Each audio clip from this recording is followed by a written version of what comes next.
Fala, virou liquidez, tudo bonzinho com vocês? Eu ia trazer o nosso planejamento aqui da semana, mas acredito que não fará mercado a agenda macro desta semana.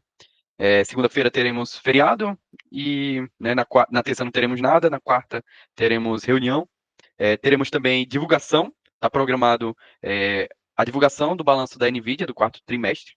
Vi aqui que está programado para as 6h20, horário de Brasília, 5h20, horário de Nova York.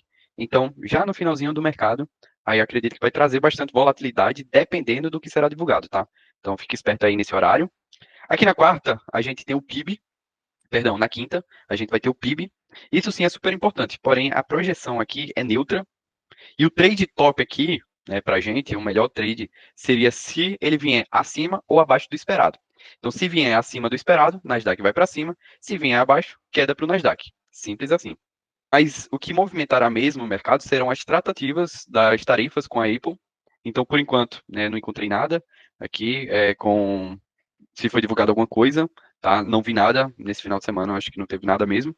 É tanto que as criptos aqui, ó, né, tipo, recuaram um pouco, mas super controlado, né? Nesse final de semana teve um pequeno recuo, mas não foi nada grotesco assim, né, de forte. Tipo, não foi uma queda abrupta.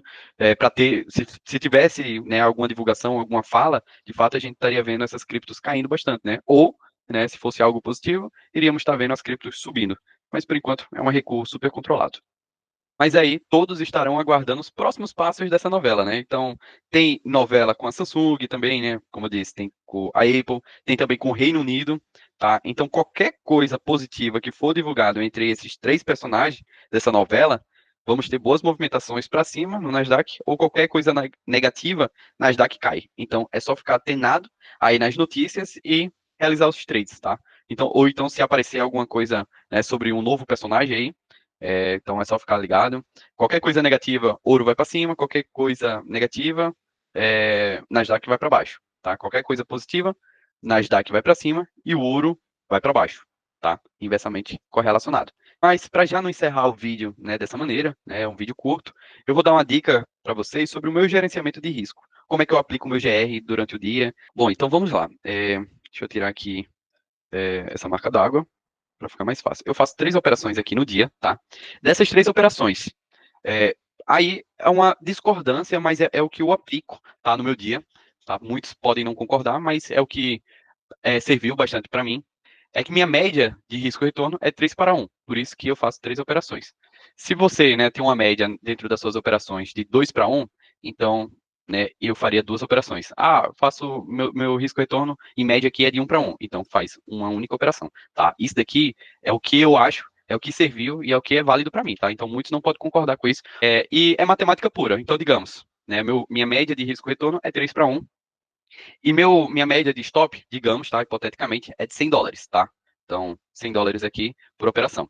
Beleza? Então, primeira operação, deu stop, tá? Então, prejuízo. Vamos lá para a segunda operação. Digamos que deu stop novamente, tá? Então, segundo stop. Aí, aqui na terceira operação, eu vou lá e bato take.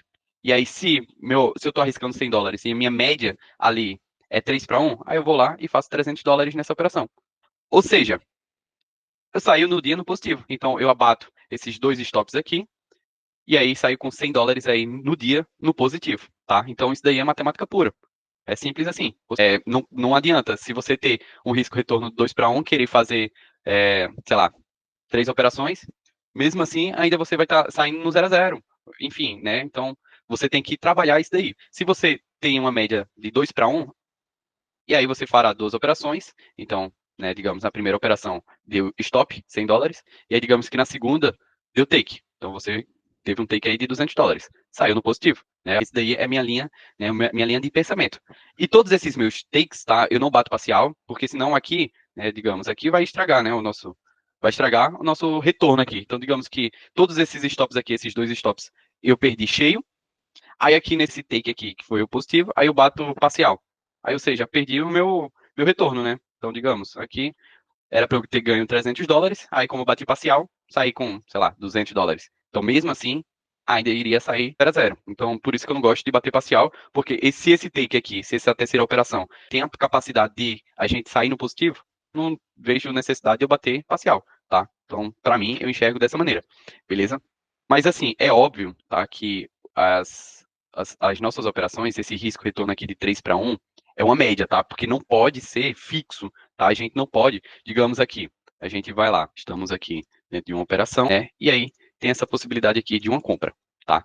Então, digamos que tem essa possibilidade aqui de uma compra, aí vamos lá, o stop fica aqui embaixo, e aí, como a nossa média é de 3 para 1, eu vou lá e quero 3 para 1. Independente, né, do que eu esteja observando no mercado, eu vou colocar 3 para 1 e ponto final. Ou seja, aqui, ó, tá 3 para 1. Então, eu excluo o que aconteceu aqui, né? Eu excluo todo o meu campo de visão do que ocorreu na esquerda, né, no passado aqui, para fixar no meu risco retorno em 3 para 1.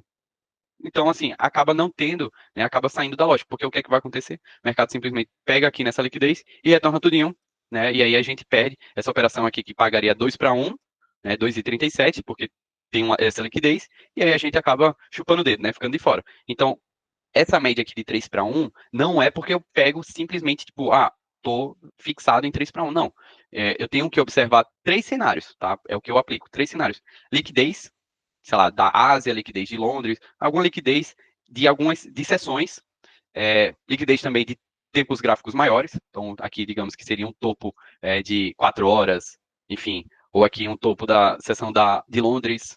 Então, é o que eu faço, é o que eu pego. Se for essa liquidez aqui interna, e sei lá, é uma liquidez apenas do tempo gráfico de 5 minutos, 15 minutos, aí eu nem procuro, digamos. Aqui, esses dois cenários, essas duas regiões aqui, essas duas regiões, é da seção de Londres, tá?